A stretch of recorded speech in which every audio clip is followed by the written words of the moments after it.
NEET paper leak मामले को लेकर दिल्ली में तुलबा के एहतजाज पर और राहुल गांधी को एहतजाज करने पर पुलिस की जानिब से तशद्दुद को लेकर आज जिले संगारेड्डी में टीपीसीसी वर्किंग प्रेसिडेंट जग्गा रेड्डी ने तीसरे दिन भी एहतजाज के तौर पर 1000 से ज्यादा कांग्रेस कायदीन को लेकर सियाह टी शर्ट पहनकर एक एहतजाज रैली निकाली जो तकरीबन 5 किलोमीटर तक जारी रही। आइए देखते हैं मजीद तफसीलात।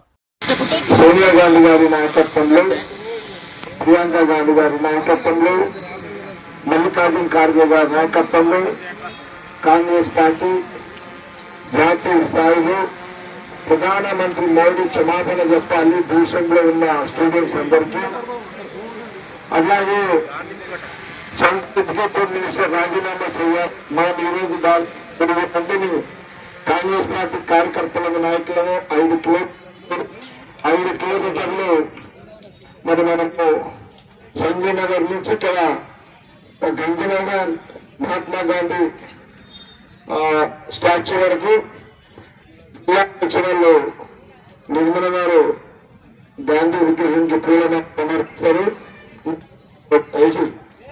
ఉందా మహాత్మా గాంధీ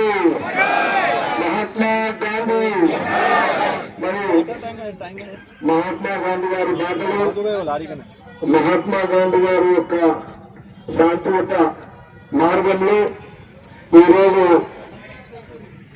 దేశంలో కాంగ్రెస్ పార్టీ రాహుల్ గాంధీ గారు వారి కుటుంబము ఆనాటి నుంచి ఈనాటి వరకు కూడా వారి కుటుంబము మహాత్మా గాంధీ అడుగుజాడల్లో మహాత్మా గాంధీ శాంతియుత మార్గంలో ప్రజలు మంచిగా ఉండాలి, ప్రజలకు మేలు జరగాలి, ప్రజలు సుఖశాంతితో ఉండాలి. ఈ యొక్క కాంగ్రెస్ యొక్క విధానం కులాలకు మతాలకు అతీతంగా కాంగ్రెస్ పార్టీ రాహుల్ గాంధీ గారి యొక్క నాయకత్వం, మనందరు కాంగ్రెస్ పార్టీ కార్యకర్తలు నాయకులు దేశ ప్రజలు కోరుకుంటున్నారు. రాహుల్ గాంధీ గారు ఈ దేశానికి ప్రధాని అయితే ఈ దేశంలో సమస్త కులాలు, సమస్త మతాలు, రైతులు, ఆడబిడ్డలు, మహిళలు, రైతులు, యువకులు అందరూ సస్యశ్యామలంగా జీవించే ఒక కాంగ్రెస్ ఉంటుందని, రాహుల్ గాంధీ గారు ప్రధాని కావాలని దేశ ప్రజలు కోరుకుంటున్నారు. ఇది నిజమే. సుదీర్ఘమైన 70-78 ఏళ్ళ సుదీర్ఘమైన మనకు దేశానికి ఇండిపెండెంట్ వచ్చిన తర్వాత మరి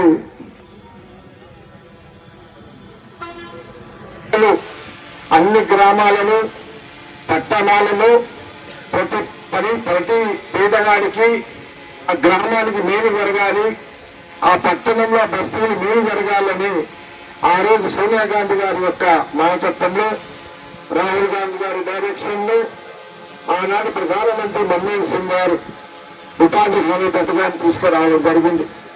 ఈ ఉపాధి హామీ పథకం ద్వారా ప్రతి పల్లెలో, ప్రతి పట్టణంలో, ప్రతి కుటుంబంలో పనిచేసి జీవించాలనుకునే వారికి ఉపాధి హామీ ద్వారా డబ్బులు సంపాదించుకునే ఆర్థిక వ్యవస్థ ఆ రోజు కాంగ్రెస్ ప్రభుత్వంలో మన్మోహన్ సింగ్ గారు ఈ ప్రధానమంత్రిగా చేయడం జరిగింది. ఆనాటి నుంచి వాళ్ళు రాహుల్ గాంధీ గారి తాతలు ముత్తాతలు వారు ప్రజాసేవస్తూ రాహుల్ గాంధీ గారు ఆస్తులన్నీగా మరి రాహుల్ గాంధీ గారు నాయనమ్మ ఇందిరాగాంధీ గారు, రాజీవ్ గాంధీ గారు తండ్రి మరి వాళ్ళ ప్రాణత్యాగాలు, వాళ్ళ ఆస్తుదానాలు, మరి వారి పరిపాలన ప్రజలు మేలు ఇదే వాళ్ళ ఎజెండా. అలాంటి కాంగ్రెస్ పార్టీలో మన కాంగ్రెస్ పార్టీ కార్యకర్తలుగా, నాయకులుగా మనమందరం కూడా ప్రజల మధ్యలో ఉంటే ప్రజలకు మేలు చేసే కార్యక్రమాలు చేయడం జరుగుతుంది. ఈ రాష్ట్రంలో మరి రాహుల్ గాంధీ గారి యొక్క నాయకత్వంలో మరి మన తెలంగాణ ప్రాంతంలో కాంగ్రెస్ ప్రభుత్వం ప్రజలు అవకాశం ఇచ్చింది. ఈ ఇచ్చిన పాలనలో మరి ముఖ్యమంత్రిగా రేవంత్ రెడ్డి గారు, వారితో పాటు మరి మన పిసిసి ప్రెసిడెంట్ మహేష్ కుమార్ గౌడ్ గారు, ఇన్ఛార్జ్ నటేంద్ర గారు, వారి నాయకత్వంలో కాంగ్రెస్ పార్టీ మంత్రులు, ఎమ్మెల్యేలు, నాయకులు, సీనియర్ నాయకులు అందరూ కూడా మరి ప్రజలలో రాహుల్ గాంధీ గారి బాటలో రాహుల్ గాంధీ గారి నాయకత్వంలో మరి పనిచేయడం జరుగుతుంది. రాహుల్ గాంధీ గారు ఒక నిర్ణయం తీసుకున్నారు. ఈ దేశంలో విద్యార్థుల ఎడ్యుకేషన్ స్టూడెంట్స్ యొక్క భవిష్యత్తు గతంలో ఏ రకంగా అయితే మరి వాళ్ళ కుటుంబంలో రాహుల్ గాంధీ గారు వాళ్ళ పాలనలో వాళ్ళ పరిపాలనలో మరి ఎడ్యుకేషన్ కి ఉద్యోగాలు వాళ్ళ చదువు వాళ్ళ భద్రత మరి అనేక వాళ్ళ పాలనలో మేలు జరిగినాయి. అలాంటి పాలనలు ప్రధానమంత్రి బీజేపీ మోడీ గారు వచ్చిన తర్వాత విద్యార్థులకు చదువు లేదు, సరైన వసతులు లేవు, మరి చదువుకున్న వాళ్ళకి ఉద్యోగాలు లేవు. సంవత్సరానికి 2 కోట్ల ఉద్యోగాలు దేశ యువకులకు ఇస్తున్నాం ప్రధానమంత్రి మోడీ గారు. మరి దాదాపు 12 సంవత్సరాలు అయిపోయింది. మరి ఎక్కడ కూడా దాదాపు 24 కోట్ల ఉద్యోగాలు ఇప్పటి వరకు ఒక్క ఉద్యోగం లేదు. 12 ఏళ్ళు మరి చదువుకున్న ఇప్పటి వరకు భర్తీ చేయలేకపోయారు. దీని మీద బీజేపీ నాయకులు ఏం మాట్లాడరు, బీజేపీ నాయకులు ప్రశ్నించరు.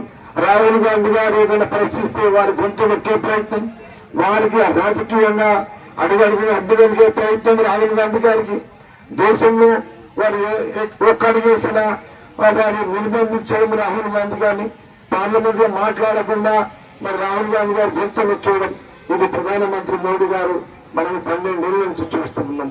ప్రజల పక్షాన ప్రజల కోసము ఎడ్యుకేషన్, ఫార్మర్స్, మహిళలకు ఆర్థిక అభివృద్ధి, ఉద్యోగ అవకాశాల మీద రాహుల్ గాంధీ గారు మరి వారి కుటుంబం సోనియా గాంధీ గారు మరి ప్రియాంక గాంధీ గారు ఎన్ని పోరాటాలు చేసినా ఎన్ని ప్రయత్నాలు చేసినా మరి ఎక్కడ కూడా ప్రధానమంత్రి హోదాలో మోడీ గారు స్పందించడానికి నిన్న నీట్ ఎగ్జామ్ సంబంధించి జరిగిన నష్టం అంతా ఇంతానా చదువుకున్న టాలెంట్ ఉన్న విద్యార్థులు, చదువు నెలలు కష్టపడి చదివిన విద్యార్థులు మరి అనేక వీళ్ళు చేసిన తప్పిదాల వల్ల వాళ్ళందరూ ఫస్ట్ ర్యాంక్ వచ్చిన వాళ్ళు అందరూ కూడా సెకండ్ ఎగ్జామ్ రాసి ఫెయిల్ అయిపోయారు.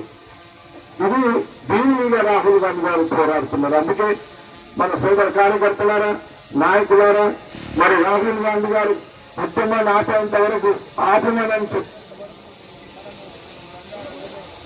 నిరంతరం కార్యక్రమాన్ని చేస్తూ ఉంటాం.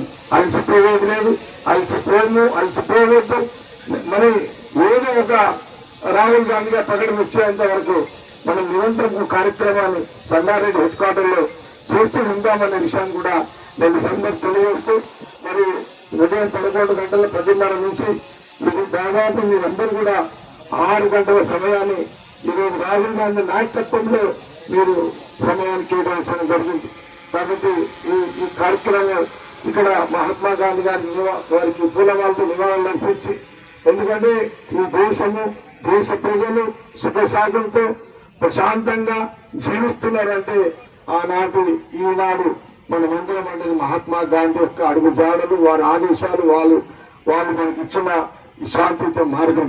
శాంతియుత మార్గంలో ప్రజలు సుఖశాంతులతో ప్రశాంతంగా చట్టాలు ఉండే న్యాయాలు తీసుకొచ్చి మన ముందు పెట్టడం జరిగింది. కాబట్టి మనం ఈరోజు వారి సమక్షంలో ఈరోజు కార్యక్రమాన్ని ఈ రోజుకు ముగిస్తూ, మళ్ళీ రేపు ఏ కార్యక్రమం ఉంటుందో నేను రాత్రి 8 కానీ 9 కానీ మీకు రేపు కార్యక్రమం ఉంటుంది, శనివారం ఒక కార్యక్రమం ఉంటుంది, చివరిగా మండే రోజు ఇంకో కార్యక్రమం ఉంటుంది. ఎప్పటికప్పుడు 8-9 గంటల వరకు మేము బ్రీటన్ తెలియజేయడం జరుగుతుంది, వాట్సాప్ లో వస్తుంది. దాన్ని చూసి అందరు కార్యకర్తలు నాయకులు స్వచ్ఛందంగా ఎవరి దారి ఈ కంటిన్యూగా 3-4 రోజులు మీరు ఇచ్చిన సమయంలో కంటిన్యూ ఈ రకంగా మీరు ఇవ్వాలని అందరూ కూడా తెలియజేస్తూ, మరి అందరూ కూడా ఈ కార్యక్రమం ఇక్కడికి ఆపి ఇక్కడి నుంచి అందరం కూడా ఇచ్చుకోగలదని తెలియజేస్తూ అందరూ